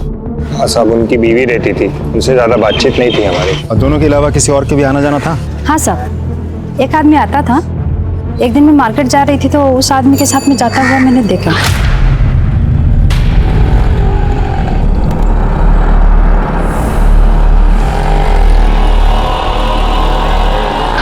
आप उस आदमी का स्केच बनवा सकती हैं? हाँ जी साहब। ठीक, हम एक स्केच आर्टिस्ट को बुलाते हैं, आप उस आदमी का हुलिया उसे बता देना। हाँ जी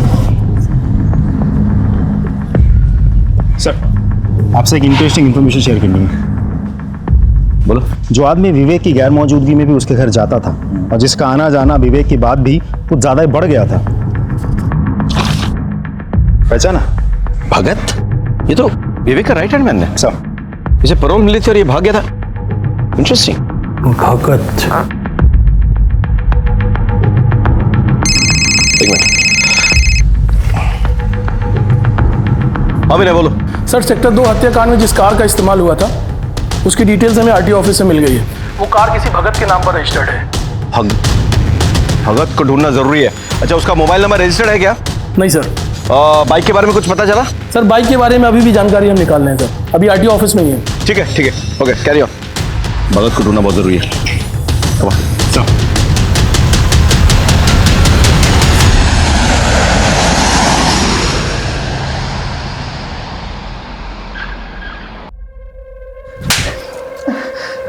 ये सब हुआ कैसे और तू कहां मर गया था तब? माफ करते दीदी। देख भगत, माफी तुझे सिर्फ तब मिलेगी जब ये पूरे का पूरा केस बिना सबूत के सॉर्ट आउट हो जाएगा। और ये दूसरा थप्पड़ इसलिए ताकि तुझे याद रहे कि ये पूरा मैटर फटाफट रफा दफा करना है, वरना तेरी खैर नहीं, समझा तू? चल निकल यहां से, माफी का बच्चा। मैं गोवा रिटर्न जा रही हूँ, एक फ्लाइट की टिकट कराओ फटाफट। सर, सेक्टर 2 हत्याकांड में जिस बाइक का इस्तेमाल हुआ था उसकी डिटेल्स मिल गई हैं। एक मुकेश नाम का बंदा है सर, बाइक उसी के नाम रजिस्टर्ड है। मुकेश को बाहर बिठा कर रखा है। भेजो उनको। सर।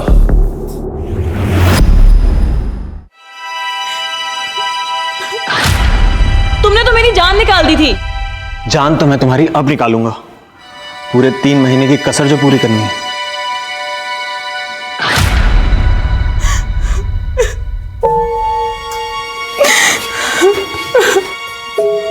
भाभी, खाना खा लीजिए भाभी। अरे ऐसा कब तक चलता रहेगा?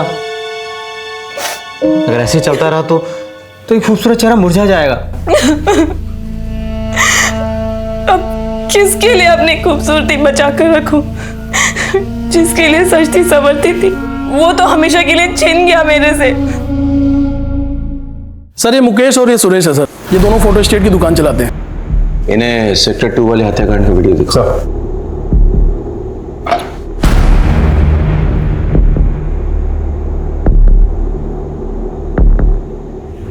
इस बाइक को पहचानते हो? जी, ये तो मेरी बाइक है और हेलमेट भी मेरा ही है। और हेलमेट के अंदर? सर मैं नहीं हूँ। तुम नहीं हो तो फिर तुम हो? नहीं सर, भगवान कसम मुझे तो बाइक चलानी भी नहीं आती सर। तो फिर कौन है? तो ये है ना? नहीं साहब, मुझे स्लिप डिस्क है, बाइक चलाने से दर्द बढ़ता है और सुरेश को तो बाइक चलाना आता ही नहीं। तो मैंने बाइक अपने दोस्त को दी थी। अच्छा, तो तुम्हारे गैंग में एक और मेंबर है? हमारी कोई गैंग नहीं है सर। अच्छा चल, कोई गैंग नहीं है, दोस्त है। कौन है दोस्त? रोहित। तो रोहित ने गोली चलाई? नहीं सर, रोहित से तो ये छोटा लग रहा है और वैसे भी sir Rohit social media star है, सब यंग लड़के लड़कियां उसे जानते हैं।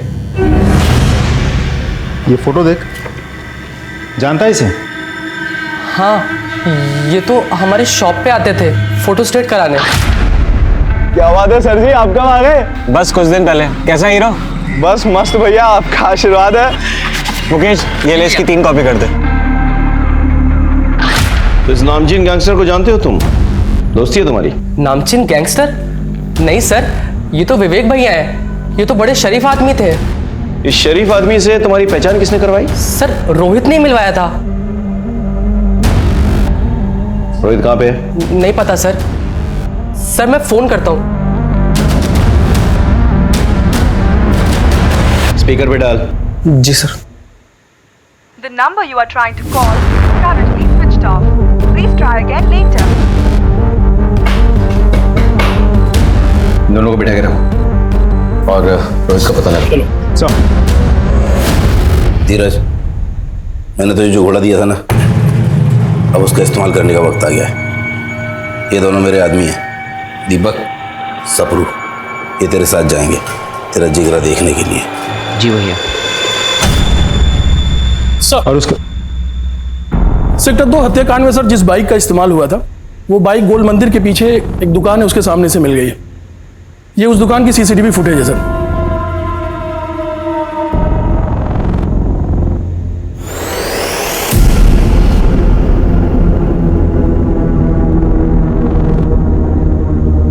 आसपास पता लगाओ किस तरफ निकले। सर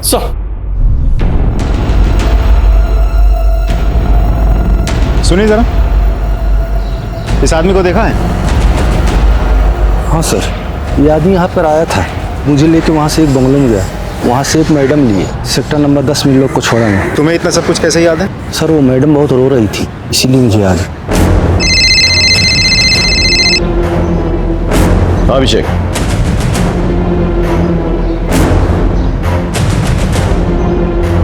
अच्छा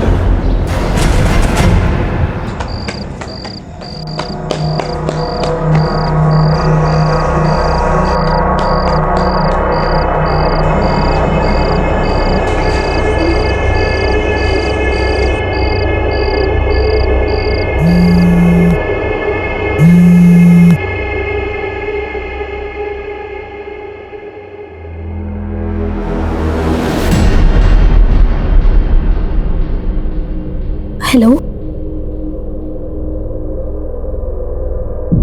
ओके ओके, नो प्रॉब्लम, मैं अभी आती हूँ।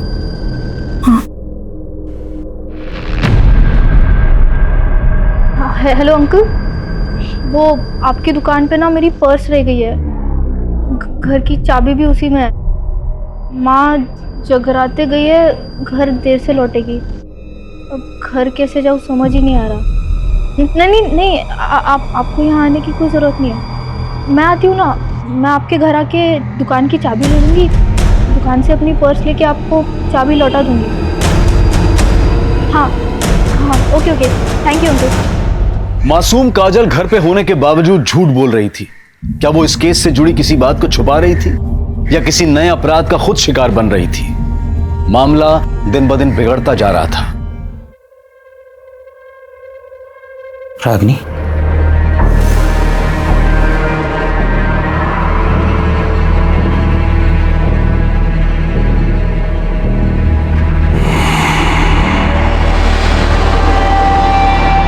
काजल के इतने सारे मिस कॉल्स।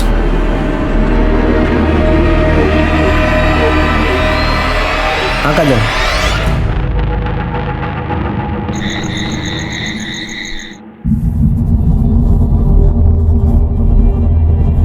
आप विवेक की पत्नी हो ना? जी। किसने बांध के रखा था आपको ऐसे यहाँ? भगत ने। विवेक के मर्डर के बाद मैं बहुत घबरा गई थी। भगत मुझे बहला फुसला कर यहाँ लाया और मेरे साथ जबरदस्ती करने लगा। अरे आपके चाहने वाले अभी भी बहुत हैं। मैं हूं ना।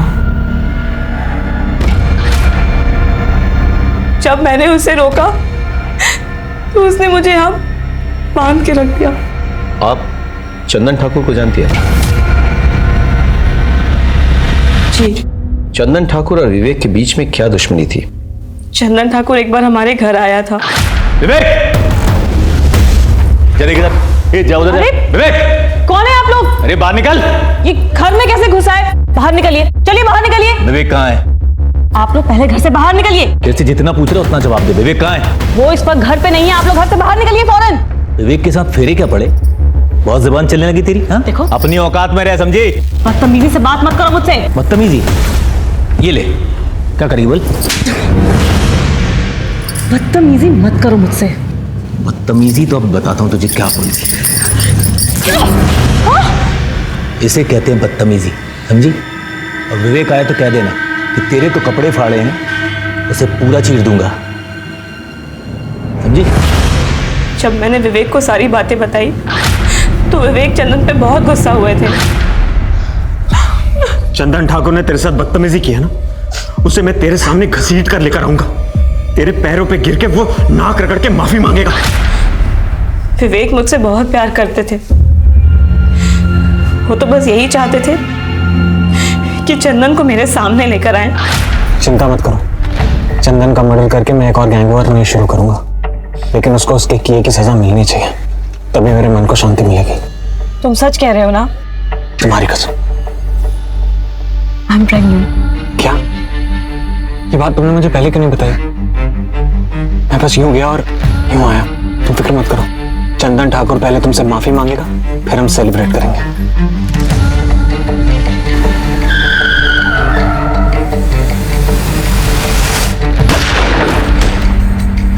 वो मेरी और हमारे होने वाले बच्चे की झूठी कसम कभी भी नहीं खा सकते। अच्छा, भगत का नंबर तो होगा आपके पास? हाँ सर, पर भगत ने अपना और मेरा फोन और सिम दोनों ही डिस्ट्रॉय कर दिया विवेक के मर्डर के बाद। विवेक चंदन को नहीं मारना चाहता था। विवेक ने हवा में फायर किया, करेक्ट? लेकिन विवेक को गोली लगी। गोली किसने लगाई? हमारे पेट्रोलिंग कांस्टेबल। फिर ये दूसरा बंदा है और उसके बाद ये विवेक को यहाँ से लेके जाने की कोशिश कर रहा था, लेकिन भगत ने आगे इसके कान में कुछ फुसफुसाया। पता नहीं क्या कहा, शायद ये कहा कि विवेक मर चुका है, लेट्स एस्केप। जो भी है, कुछ गड़बड़ है, समझ रहे हो? इस कांस्टेबल से बात करनी होगी और भगत का पता लगाना होगा, क्योंकि वो जानता है कि ये बंदा। सर, एक इंफॉर्मेशन मिली है सर। रोहित ने अपना फोन थोड़ी देर के लिए स्विच ऑन करके किसी काजल नाम की लड़की को फोन किया और उसके बाद से उसका मोबाइल स्विच ऑफ हो गया। कहाँ रहती है काजल? रोहित तो सोशल मीडिया स्टार है। Hey, hi fam, this is your Rohit and today we are going to perform bench press. ये भाई कम ऑन। आइडल है वो मेरा। हम लोग साथ में वीडियो भी बनाने वाले थे। हम एक वीडियो साथ में बनाएंगे। उसका कॉल आया था मुझे, कह रहा था कि गलती से किसी रसूख वाले का वीडियो बना लिया उसने और वो लोग उसके पीछे पड़े हैं, तो एक रात के लिए छुपने की जगह चाहिए थी उसे, तो मैंने उसे अपने अंकल की दुकान पर छुपा दिया।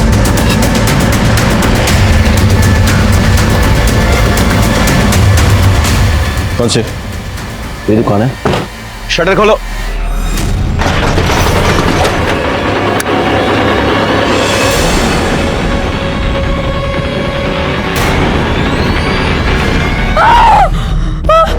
देखो, इन्हें ले जाओ यहाँ से।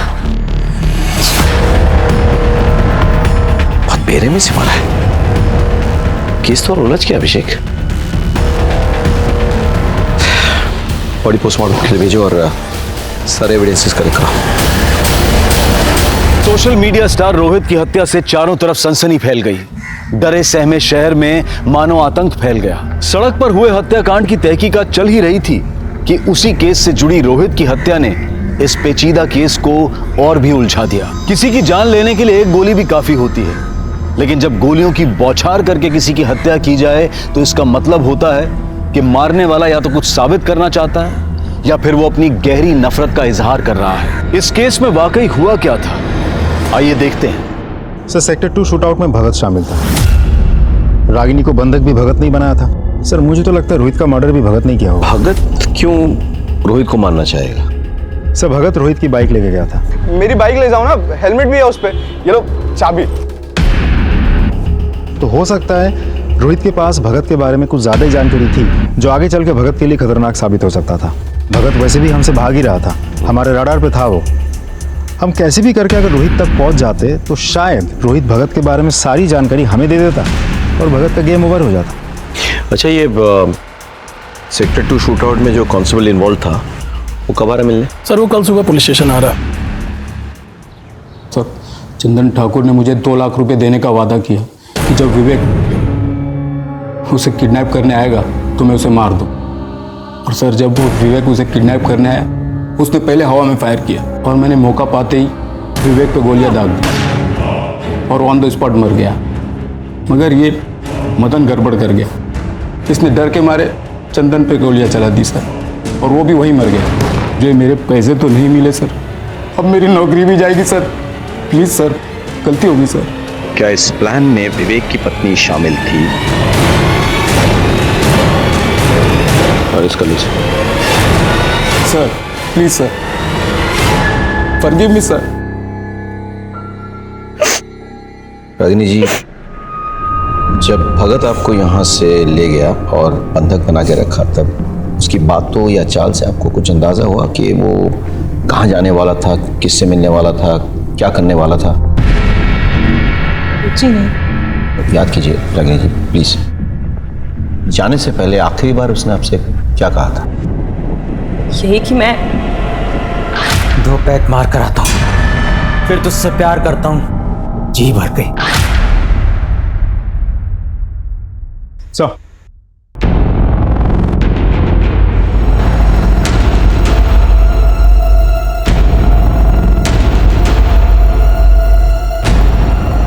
इस आदमी को देखा है? हाँ सर, आया था 1-2 दिन पहले। सर जब लास्ट टाइम आया था तो पैग मारा और फिर यहाँ से चला गया। फिर वापस सर आया तो बोला कि मोबाइल मेरा खो गया है, अर्जेंट कॉल करने। फिर मेरे ही सर मोबाइल से कॉल किया और एक गाड़ी आई, फिर उसमें बैठ कर चला गया। कौन सा नंबर पे फ़ोन किया था? और एक्चुअली क्या है कि नंबर तो बहुत आते रहते हैं, नंबर याद नहीं है। ध्यान से देखिए, क्या पता नंबर मिल जाए। तो सॉरी, डिलीट हो गया सर। कोई बात नहीं, मुझे आपका नंबर मिल सकता है? Sure sir. Hello, sub inspector Abhishek Tripathi बोल रहा हूँ। मैं आपको एक नंबर भेज रहा हूँ, उस नंबर के पिछले 1 हफ्ते की कॉल डिटेल्स चाहिए मुझे। सर, बार मैनेजर की कॉल रिकॉर्ड्स आ गई है। भगत ने उसके नंबर से जिस नंबर पर कॉल किया था वो नंबर किसी मनोज शास्त्री के नाम पर रजिस्टर्ड है। मनोज शास्त्री? सर, ये नंबर आपका है? जी सर, ये नंबर मेरे नाम पे है, पर मेरे पास नहीं है। तो फिर किसके पास है? दरअसल वो नंबर मैंने अपने बड़े भाई को दिया है। बड़े भाई? कौन बड़े भाई?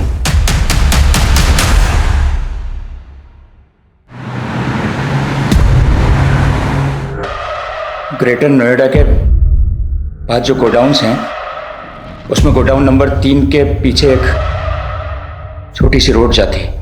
वहाँ आगे जाके लेफ्ट में एक छोटा सा मकान है, भगत आपको वहीं मिलेगा। और वो तीसरा आदमी मदन? उसे भी मैंने वहीं भेजा है, भगत के पास।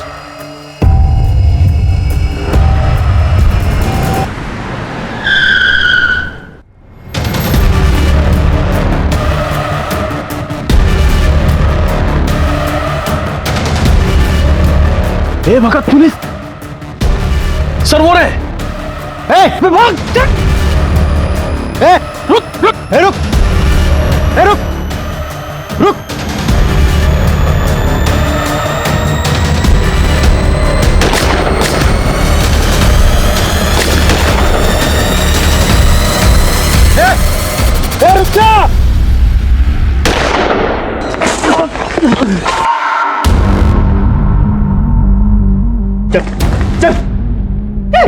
ऐसा क्यों किया तूने? बोल बोल, क्यों किया तूने ऐसा? बताता हूँ साहब, ठाकुर ने मुझे अपनी तरफ मिला लिया था। विवेक भैया की गर्लफ्रेंड नंदिता मैडम को भी मैंने इस प्लान में शामिल कर लिया था। उनके कहने पर ही विवेक भैया गोवा से नोएडा अपनी पत्नी से मिलने आए और हमने ठाकुर को किडनैप करने का प्लान बनाया। ठाकुर को किडनैप करके माफी मंगवाना हमारा मकसद नहीं था साहब। हम तो चाहते थे कि इस गहमा गहमी में विवेक भैया फंस जाएं। लेकिन मदन ने ठाकुर को मार दिया। हमारा प्लान फेल हो गया साहब। कहाँ मिलेगी नंदिता? नंदिता कहाँ मिलेगी? गोवा में आरामबोली बीच के पास। गोवा पुलिस से कांटेक्ट करो, नंदिता को अरेस्ट करने का इंतजाम करो। सब अब बताओ, रोहित को क्यों मारा? नहीं साहब, मैंने रोहित को नहीं मारा। मैं रोहित को क्यों मारूंगा साहब? अभी भी छिपा रहा है? हाँ, और पिटेगा? बोल, रोहित को क्यों मारा, कैसे मारा, किसकी मदद से मारा, बोल। साहब आपको सब कुछ तो बता दिया। अगर मैं रोहित को मारता तो वो भी बता देता ना साहब। भगवान का मैंने रोहित को नहीं मारा साहब। क्या इस प्लान में विवेक की पत्नी शामिल थी? नहीं सर, वो तो सीधी सादी औरत है।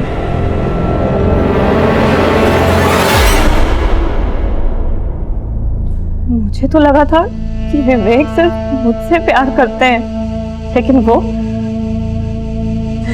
अब तक मैं यही समझ रही थी कि हमारा तो जन्मों जन्मों का साथ है, लेकिन वो तो एक जन्म भी मेरे साथ ईमानदारी से नहीं निभा सका। मुझे तो लगा था कि वो नोएडा सिर्फ मेरे लिए आया है, लेकिन वो नंदिता नंदिता को गोवा पुलिस ने सर अरेस्ट कर लिया, लेकिन उसका यह कहना है कि वो किसी रोहित को नहीं जानती। अभिषेक सर, याद करो, जब हम रोहित को ढूंढते हुए काजल के अंकल की दुकान पहुंचे तो हमें क्या मिला?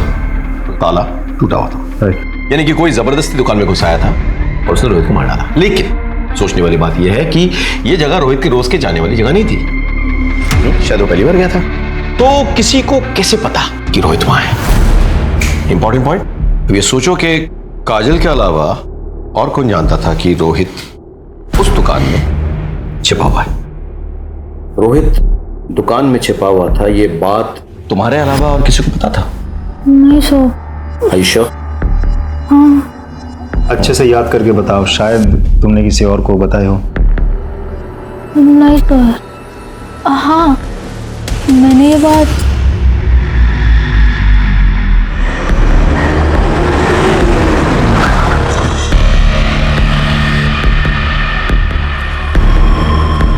धीरज, तुमसे कुछ पूछताछ करनी है हमें। काजल,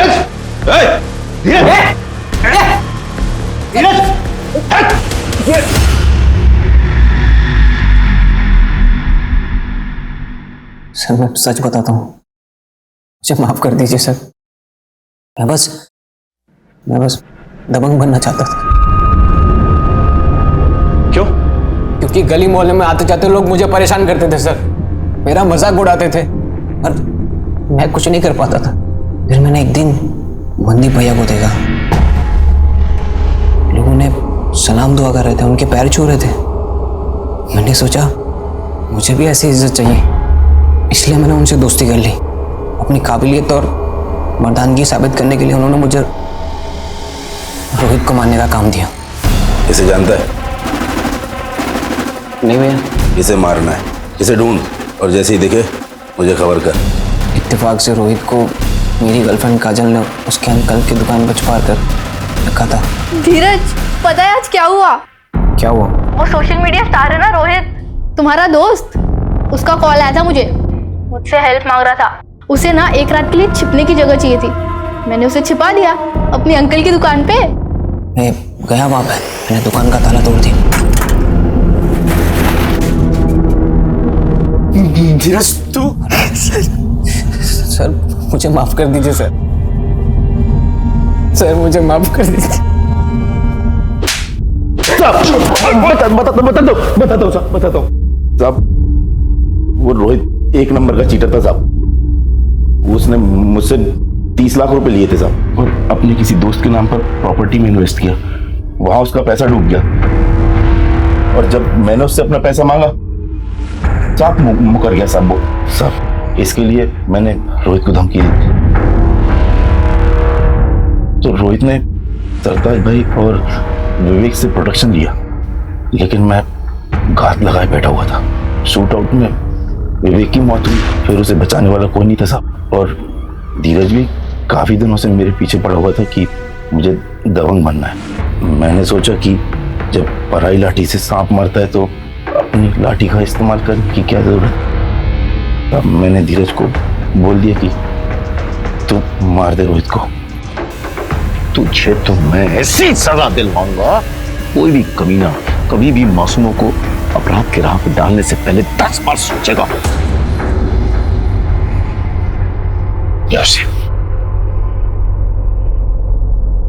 आमतौर पर आपराधिक जीवन की शुरुआत कच्ची उम्र में होती है। फिल्मों और दूसरे माध्यमों में जिस तरह से दबंग, डॉन्स और गैंगस्टर्स को ग्लैमरस रूप में परोसा जाता है, उसका गहरा असर कच्ची उम्र के बच्चों पर पड़ता है। धीरज के साथ भी यही हुआ था। काश उसकी मां अपने लाडले की चाल ढाल में आए बदलाव को समझकर उसे रोक पाती, तो आज धीरज गुनहगार नहीं बनता। वहीं दूसरी तरफ सोशल मीडिया स्टार रोहित ने पहले तो पेशेवर अपराधियों से 30 लाख रुपए लिए, और जब उसे लौटाने का मौका आया तो उसने एक दूसरे बड़े डॉन से लेनदारों के खिलाफ प्रोटेक्शन ले लिया, बिना ये सोचे समझे कि ये गैंगस्टर्स और ये सो कॉल्ड डॉन्स जब खुद अपने आप को हमेशा के लिए कानून से नहीं बचा कर रख सकते हैं, तो किसी और की सुरक्षा क्या करेंगे। और अंत में वही हुआ। रोहित, धीरज और मनदीप के गुंडों की गोलियों का निशाना बना। अपने घरों में अपने बच्चों की संगत पर नजर रखें, उनके चाल चलन में आ रहे बदलाव को अनदेखा ना करें, और अपने घर में, अपने समाज में ऐसा वातावरण बनाएं कि इनकी अगली पीढ़ी के आदर्श वाकई में आदर्श व्यक्ति हो। अब मैं अनूप सोनी आपसे विदा लेता हूं। फिर मुलाकात होगी क्राइम पेट्रोल सतर्क के ब्लैक हेडलाइंस अध्याय में एक और नए केस के साथ। और याद रखें, क्राइम और आपके बीच में सिर्फ इतना फर्क है कि आप कितने सतर्क हैं। सतर्क रहें, सुरक्षित रहें। जय हिंद। क्राइम पेट्रोल के और भी दिलचस्प कहानी देखने के लिए हमारे चैनल को सब्सक्राइब करें और बेल आइकॉन दबाना न भूलें।